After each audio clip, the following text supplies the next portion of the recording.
Over the years, a ton of players have raved about Rajon Rondo's basketball IQ.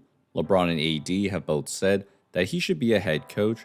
Dwayne Wade said that Rondo went as far as creating the offensive game plan in a playoff game. So, what is it exactly that makes Rondo a basketball genius?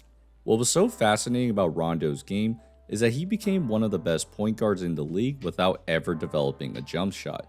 Unlike Ben Simmons, Rondo was only 6'1" and was playing in an era where everyone was still crowding the paint.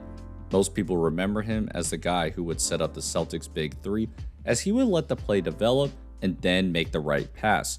But I think that severely underestimates what he really offered. The best thing Rondo understood was how to create space. Throughout his career, he knew how to keep his defender off balance and find that driving lane to attack. Because defenders really focused on his passing ability, he often used that to his advantage. For example, when Rondo brings the ball up, he first recognizes that Mike Miller's on Paul Pierce, so he tells everyone to stay on the right side of the floor. LeBron then thinks that Rondo's trying to get this ball to Pierce for an isolation, except Rondo throws him off with this crossover to get inside the paint. Rondo's ability to disguise his moves helped him get in the paint. Kobe's way off of him because he can't shoot, so he looks for Ray Allen on the dribble handoff, except he changes directions to run pick and roll with KG. And Kobe, who was way off of him, is now in a terrible position and Garnett's wide open for a layup. On this one, we see that same pick and roll, but Rondo doesn't go right off the bat. Instead, he waits for KG to flip that screen, so Chalmers has to fight it. Now he's behind, and that's when Rondo wants that rescreen to clear Chalmers out.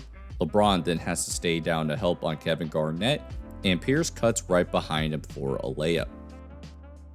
The patience in his game is another thing that really stands out, especially on fast breaks.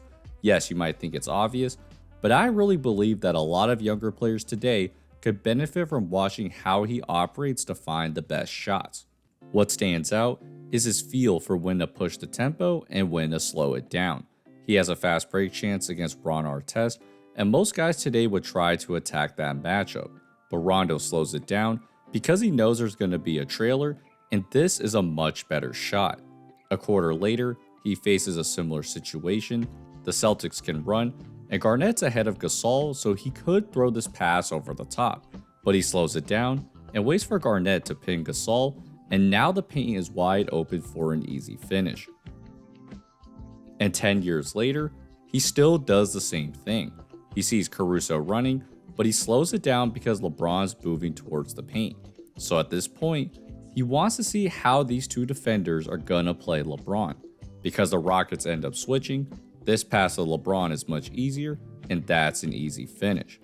Part of what makes him so effective on fast breaks is how seamlessly he uses his dribble and eyes to disguise his next move.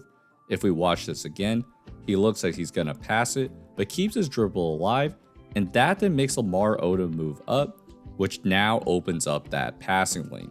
This ability to create space is enhanced by his great basketball mind.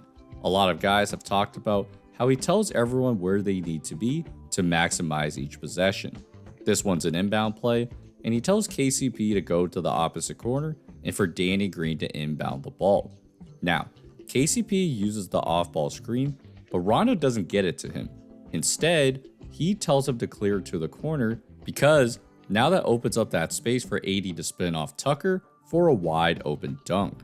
Rondo's natural understanding of spacing and alignments helped him consistently set up teammates. In Boston, one of the things that stood out was how often the big three trusted him to control the tempo of the game and often went on his count. And just like we saw Rondo directing KCP, he would put even the big three in different spots to make sure that the offense was balanced. The other reason a lot of players love playing with him is because he understood when each teammate needed a touch. Especially when he's playing with 3 Hall of Famers in Boston, Doc Rivers gave Rondo the responsibility to make sure each star was involved. Because he can direct offensive possessions like this, a lot of coaches trust Rondo to call end of game sets. And the best way to show this is the last 3 possessions in a game against the Rockets in the bubble. With 2.5 minutes to go, it's Rondo who has the ball instead of LeBron, and he tells KCP to go to the opposite corner. He runs pick and roll with AD, and the Rockets switch it well. But Jeff Green still needs to help on this AD post-up. So Rondo then calls KCP to cut to the middle, and while he misses it, that defensive attention creates a lane for Kuzma to put it back in. Next possession, KCP goes to the opposite corner, but Harden doesn't follow him. So to make him defend, Rondo calls Kuzma up, and at the same time, LeBron tells KCP to switch positions so Westbrook now has to guard him. Rondo and AD run that same pick and roll, and with Westbrook's eyes on Rondo, he throws the pass to LeBron, and he easily blows by the closeout to get free throws. Then on this last possession, Rondo tells Kuzma this time to go to the opposite corner. So this gives James Harden a dilemma between helping on the AD pick and roll or to go defend Kuzma. So as Harden moves towards Kuz, that's when Rondo uses that change of speed. That then forces Harden to come back and help, and Kuzma cuts beautifully for a layup to seal the game. Even though Rondo never really adjusted his game to the modern era, it's his ability to manipulate defenders that allowed him to be a really useful player for a long time. Rondo mentioned that he never really focused on what the other players were doing because he was spending his time trying to outsmart the coach. And it really showed in his game, as even towards the end of his career, LeBron trusted him to run the offense in a critical juncture of a playoff game. And that's why a lot of players believe that Rondo could be a coach today.